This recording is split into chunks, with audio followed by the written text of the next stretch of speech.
Um é a extensão completa do outro, ou um é independente completamente do outro. É possível separar ou não autor e obra? Vou tentar falar um pouquinho sobre o que eu acho a respeito desse assunto.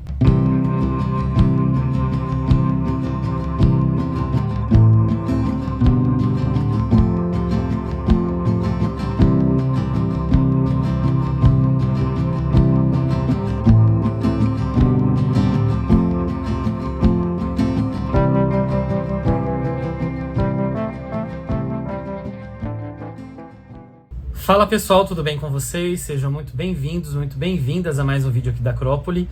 Eu sou o Luigi e hoje eu decidi falar de um tema bastante espinhoso, né? É um tema bastante polêmico, mas eu não fujo da conversa, não fujo do debate. Eu acho que a gente tem que ponderar e debater e não atacar e cancelar, né? Então eu acho que o debate faz parte dessas esferas da democracia e eu acho que esse é um tema muito válido. Venho pensando sobre ele há bastante tempo, pensando em fazer o vídeo aqui sobre ele há bastante tempo, e falei, não, acho que agora é hora de falar. Por que de fato eu decidi falar sobre isso agora? Porque eu fiz recentemente para o canal um vídeo do livro Plataforma, do escritor francês Michel Houellebecq. O Michel Houellebecq é um escritor muito bom, eu gosto muito das coisas que ele escreve. Ele tem uma questão mais, um discurso mais ácido, né, sarcástico, mas ele toca em muitas feridas, coisas que são muito latentes na sociedade francesa aí dos últimos 30 anos, mais ou menos. E ele é conhecido por ser um cara muito polêmico, né, já disse que é anti-islâmico. A França, ela, nas últimas décadas, recebeu uma leva de imigrantes, né, oriundo de países que professam a fé islâmica, e o escritor Michel Houellebecq, ele acha que é uma coisa muito ruim para a França ter essas pessoas lá, porque vai mudar o comportamento, vai mudar a religião, enfim, ele tem essas opiniões dele lá. Ele também tem outras opiniões polêmicas a respeito de pornografia, por exemplo, e outras questões, né? Então, assim, ele é uma pessoa com um caráter, não vou dizer com um caráter questionável, mas com opiniões bastante questionáveis, e eu tô tocando aqui só na ponta do iceberg, tá? E aí, assim, eu me lembro que eu fiquei bastante receoso de fazer a resenha. Até o momento que eu gravo esse vídeo, não teve ninguém me atacando no vídeo lá por ter elogiado o livro de um cara, né, bastante complexo, bastante estranho até.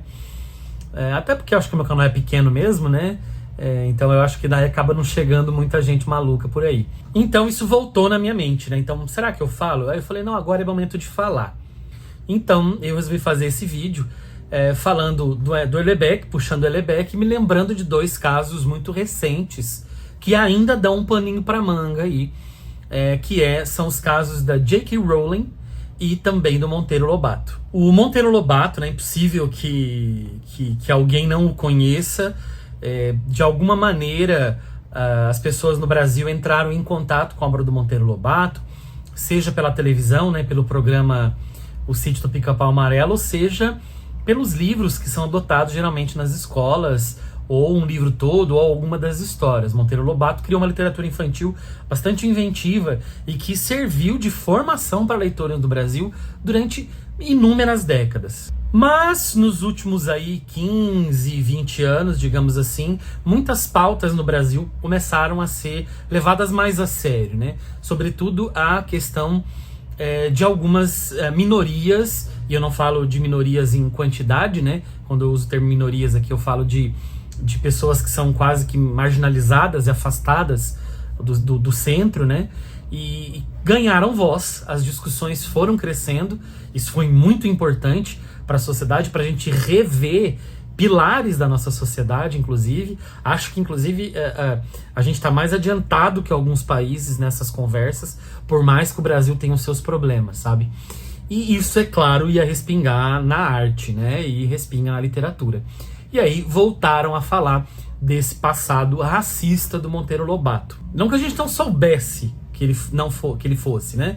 A gente sempre soube, só que esse debate não estava sendo levado de maneira mais organizada e essas questões foram levantadas, né? O Monteiro Lobato foi eugenista, né? Ele acreditava numa superioridade aí de uma raça ariana sobre povos não brancos, né?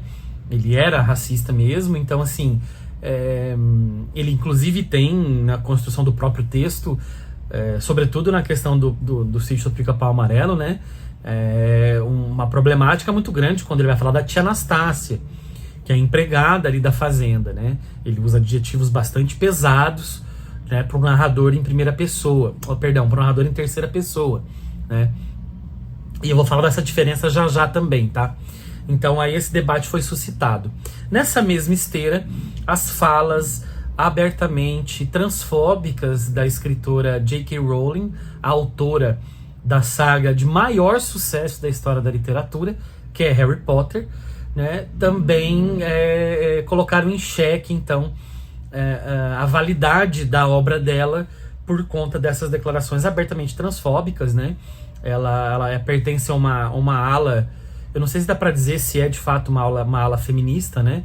Que são as Radfem, que não consideram se eu estiver falando bobeira, gente, pelo amor de Deus, me desculpe e me corrija gentilmente aqui nos comentários, tá? É uma ala que não acredita, por exemplo, na transexualidade, e ela fez várias dessas falas transfóbicas, e muita gente que tinha ela em alto grau de consideração acabou, né, assim, jogando fora os livros do Harry Potter, Animais Fantásticos, não vendo os filmes, né, justamente porque a crítica, né, vai na pele dessas pessoas, e enfim, né, como julgar, né, porque de fato as declarações são bastante pesadas. Essa questão, gente, do autor e obra, ela não é uma coisa nova, tá? A prática de crítica literária, de análise literária no século XIX, por exemplo, era explicar o texto a partir da vida do autor, né? Então, por exemplo, não existia uma análise textual, então eu vou aqui, como crítico, analisar o texto pelo texto, mas sempre isso era feito olhando para a vida do escritor, né? Isso ao longo do século XX, em vários momentos, isso vai caindo por terra. Há várias correntes de análise, como o formalismo russo, como o New Criticism, vão derrubando isso até chegar na famigerada morte do autor, dita por Roland Barthes. Morte do autor no sentido de intratextual, né? A gente não tem que considerar o autor, o texto ele é um fenômeno que para de pé sem o seu autor, né? Então a análise fica ali mais colada ao texto. Então a gente passou o século XX quase todo tentando dissociar autor e obra. Só que na virada a coisa mudou.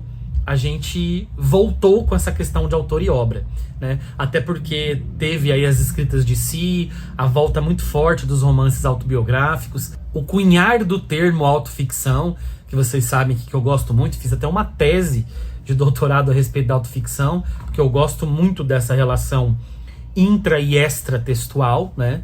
Aí no caso da figura do próprio autor mesmo, mas isso talvez eu faça um outro vídeo num outro momento, porque eu falei sobre autoficção aqui num vídeo, que eu acho que foi o segundo ou terceiro vídeo do canal, lá atrás. Então talvez seja a hora de atualizar isso, porque, né, as condições até técnicas assim eram muito diferentes, e eu não tinha essa desenvoltura que eu tenho hoje. Não que eu seja um super comunicador, mas eu já tenho muito mais desenvoltura para falar em vídeo do que eu tinha no começo, né? Então talvez seja a hora de gravar de novo vídeo sobre autoficção. Mas essa questão então tá mais colada novamente. Então voltou-se a falar de associação quase que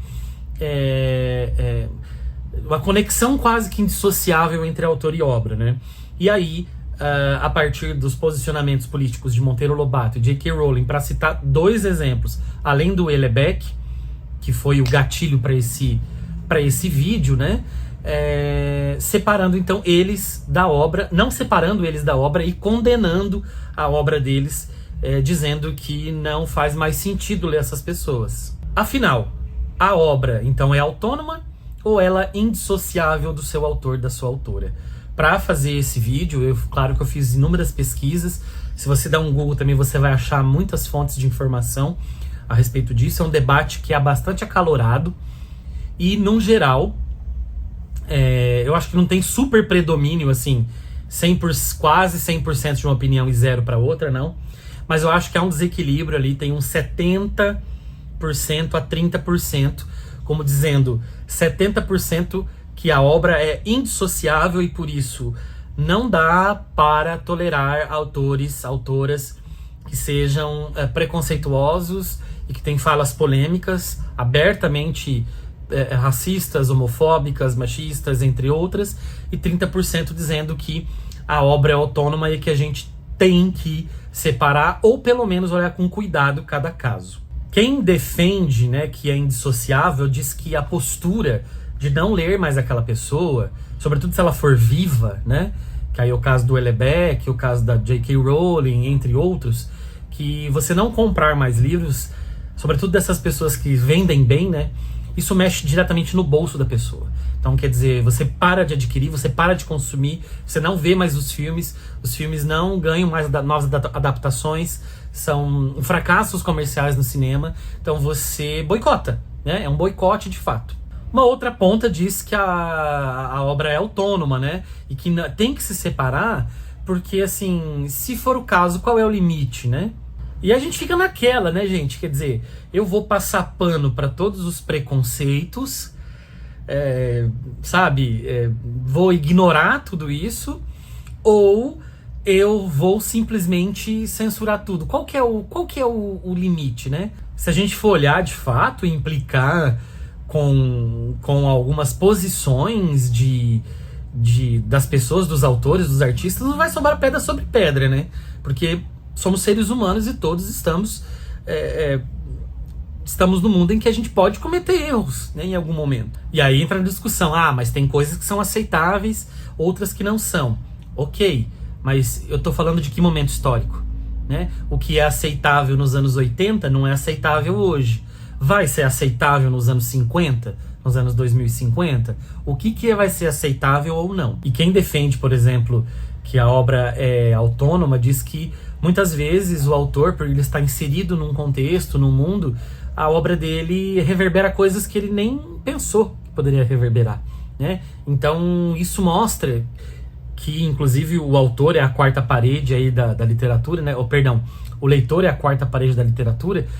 Cada leitor vai completar com o seu olhar, com a sua vivência, com o seu modo. Então, dizendo que não dá pra gente fazer isso. Então, vocês percebam que são opiniões bastante polares, as duas.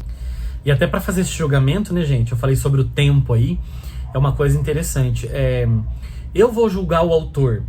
Digamos que eu não tô falando de contemporâneos, então eu tô tirando aqui da mesa a J.K. Rowling e o Houellebecq. Mas vou manter o Lobato e, né, vamos lá, podemos chamar outros tantos aí.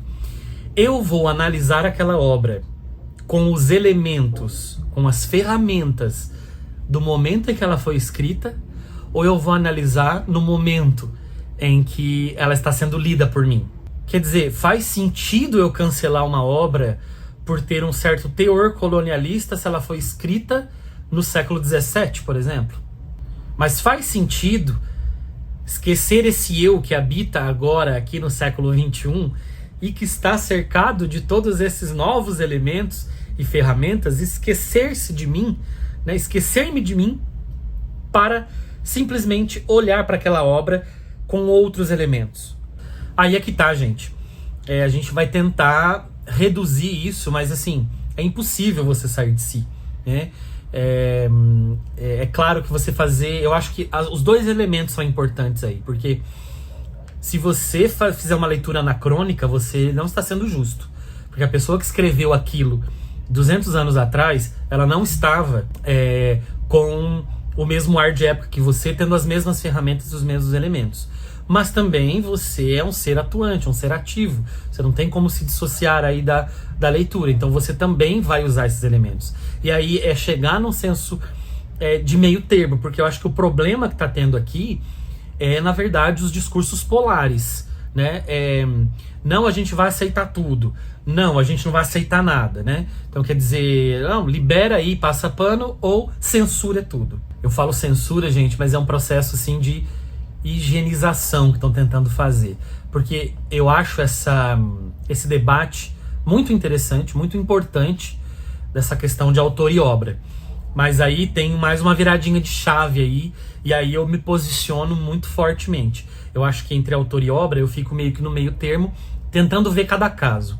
Agora, a higienização que eu vejo que vem sendo colocada na literatura a partir de um tal leitor sensível, em que não pode haver nenhum personagem com tendências ruins no livro, esse é um problema gravíssimo e que, se a gente não ficar atento, isso em breve volta contra a gente. Enquanto personagem, eu falo também da posição de autor, tá, gente? Enquanto personagem, eu acho que nenhum personagem é interdito. Ele pode ser bonzinho, ele pode ser legal, ele pode ser camarada, ele pode ser um baita FDP, ele pode sim ser um personagem racista, ele pode ser um personagem machista. Tudo é possível colocar na literatura. A literatura, ela é uma representação da sociedade. Se na sociedade nós tivermos pessoas assim, a literatura pode colocar pessoas assim nas suas narrativas. Senão a gente vai estar começando a escrever utopias. Né? Pode até existir, né, uma utopia aí no sentido de contrário da distopia. A gente tem vários romances distópicos aí, né? Você pode até escrever uma utopia. Agora, limpar isso da literatura é um problema. E aí é onde que eu vou falar da questão da primeira pessoa e terceira pessoa, né? Se for um narrador em terceira pessoa, distanciado do autor, esse personagem ter todos esses problemas, não tem nenhum problema. Complicado é quando o livro em si, ou quando a voz do autor se mistura muito com a voz do narrador em primeira pessoa, e aí, nesse sentido, é um livro que quase que faz uma espécie de apologia ao racismo ou a outras coisas fascistas, sei lá, medonhas da sociedade. Aí sim eu acho um problema. Aí é outra coisa. Mas a gente tem que saber separar com calma, porque senão a gente vai querer apagar algumas coisas e eu acho que a gente vai perder muito. Então, gente, a minha opinião é analisar cada caso na questão do autor em relação à obra. No caso do Monteiro Lobato, eu tenho duas coisas para falar. Eu acho que a gente não deve proibir os textos do Monteiro Lobato, mas ele deve vir com, se de fato se quer trabalhar nas escolas ou em casa com as crianças do Monteiro Lobato, que esses livros venham com textos de apoio, que um professor ou um pai, uma mãe, um irmão sejam muito bem instruídos para colocar esse livro para a criança. Então, assim, textos de apoio, manuais que possam ajudar a deixar claro para a criança. A criança tem que saber, né, que o Monteiro Lobato ele era racista quanto às suas opiniões políticas e ele descreve a tia Anastácia de uma maneira muito ruim, né? Então, assim, essa leitura precisa ser mediada. Eu acho que pode ser trabalhado, mas precisa ser mediada. Agora, a gente tem tanta coisa infantil boa também, né, sendo trabalhada aí nos últimos tempos. Será que a gente precisa ficar tão refém assim do Monteiro Lobato? Né? Eu trabalhei numa escola, em duas escolas, no ensino Fundamental 2, eu fiquei ali entre final do Fundamental 1 e Fundamental 2, alunos de 10 a 14 anos de idade, e a gente tinha uma infinidade de coisas diferentes para ler. Eu acho que teve, em uma escola especificamente, eu dava aula de literatura mesmo para essas crianças, adolescentes, pré-adolescentes, e a gente lia em torno de uns 8 livros por ano. Então aí, sei lá, 6º ano, 7º ano, 8º ano, 9º ano. Eu acho que se o aluno fizesse do 6º ao 9º, nessa mesma escola, ele teria lido um livro do Monteiro Lobato. Ele teria lido no 6º ano um livro do Monteiro Lobato. Então, assim, beleza. Né? E eu, como professor, trabalhei, fiz essa mediação, que é importante, né, de ser feita. Então, a gente trabalhou tantas outras coisas da literatura brasileira e de literatura estrangeira, bem traduzido para o português, que a gente não precisa ficar tão refém assim do Monteiro Lobato, né, gente? Na questão da J.K. Rowling, que eu acho? Eu acho que a obra dela, do Harry Potter, não reverbera a transfobia dela. No caso do Monteiro Lobato, a obra dele reverberava o racismo dele. Então, de fato, né, Tanto que eu não cheguei a ler O Presidente Negro, gente. Eu li o conto Negrinha do livro dele, né, de contos. Eu acho que também é um conto bastante complexo, mas dá pra gente discutir. O Presidente Negro, pelo que eu vi, é um livro bastante deplorável mesmo. E eu acho que não sei se daria pra trabalhar, né? Eu acho que é um livro que a gente tem que meio que esquecer, pelo jeito. Já a J.K. Rowling, não me parece, tá? Olha, eu não li o Harry Potter todo, tá? Eu vi os filmes todos que saíram de Harry Potter e Animais Fantásticos. Eu li o Harry Potter do primeiro. E pelo que eu percebo, posso estar muito enganado, mas parece que a obra dela não reverbera a transfobia dela. Então eu acho que não teria um problema. Só que é aquela questão, né, gente? Cada um sabe de si, né? Eu estou aqui falando na perspectiva de uma pessoa cisgênero, né? Eu não estou falando na perspectiva de uma pessoa transgênero. Por mais que me haja empatia e de entender que essas pessoas têm que ter os mesmos direitos, né, enquanto cidadão, serem respeitados pelo que essas pessoas são, eu não sinto a dor da pessoa transexual, né, da pessoa transgênero.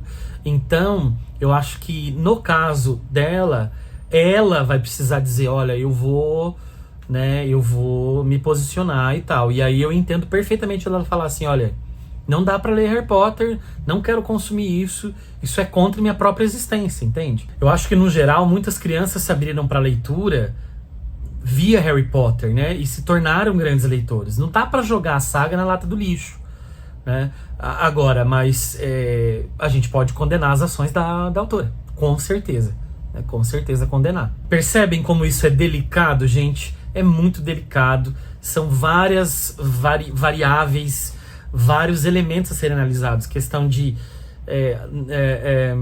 personagem, autor, obra, reverberação, distanciamento de tempo, com quais elementos eu vou ler, em qual a minha posição na sociedade, como eu me sinto. Então tudo isso vai interferir, evidentemente, na nossa leitura em relação a isso. Eu só acho que a gente precisa ponderar muito. Uma das coisas que eu sempre venho falando, eu enquanto millennial, eu fiz um vídeo aqui falando, né, de como nós millennials temos uma tendência a algumas questões da sociedade aí. Eu acho que a geração seguinte, né, para quem tá perdido, millennials são as pessoas que nasceram entre 1981 e 1994. De 95 para frente, até 2010, é a geração Z. A geração Z avançou muito mais nessas discussões, né, do que os millennials, que estão tentando se adaptar e tentando entender, e muitos, né, conseguindo acompanhar alguma dessas evoluções. Mas também tem um problema, a geração Z, ela, em muitos momentos que eu vejo, isso não é uma briga de geração não, tá, gente? Porque eu acho super bacana a geração Z em muitas coisas, mas a geração Z não tem paciência. A geração Z, ela grita. Eles gritam primeiro e só gritam.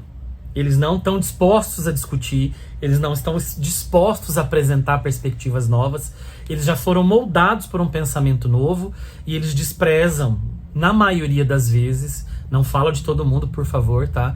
Eles desprezam tudo que veio antes. Então é preciso ter cuidado, né? Eu acho que falta um pouquinho esse diálogo. E também, quem tá lá atrás, acho que muitos dos millennials, né, da minha geração, da geração passada, dos boomers, lá atrás, que era a geração, né, mais atrás ainda, essas pessoas, elas estão travadas no mundo lá onde elas nasceram e elas não querem também aprender nada novo. Então, às vezes, também eu acho que é uma certa birra das pessoas um pouco, né, mais velhas de outras gerações a não querer entender a mudança dos tempos.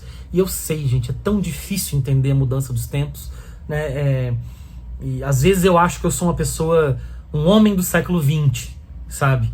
E de repente eu falo assim, não, cara, eu sou totalmente do século XXI. Eu tenho um pensamento do século XXI. E às vezes eu acho que eu sou um homem do século XX. Porque eu tô de fato nessa espiral e eu sei que muitos de vocês também estão. Então por isso que eu gosto também de compartilhar essas coisas com vocês. Mas é do princípio da democracia discutir, conversar, apontar, trazer novas visões. E tudo isso com gentileza, com educação. Vamos conversar. Discorde de mim, mas apresente argumentos. Não seja grosseiro.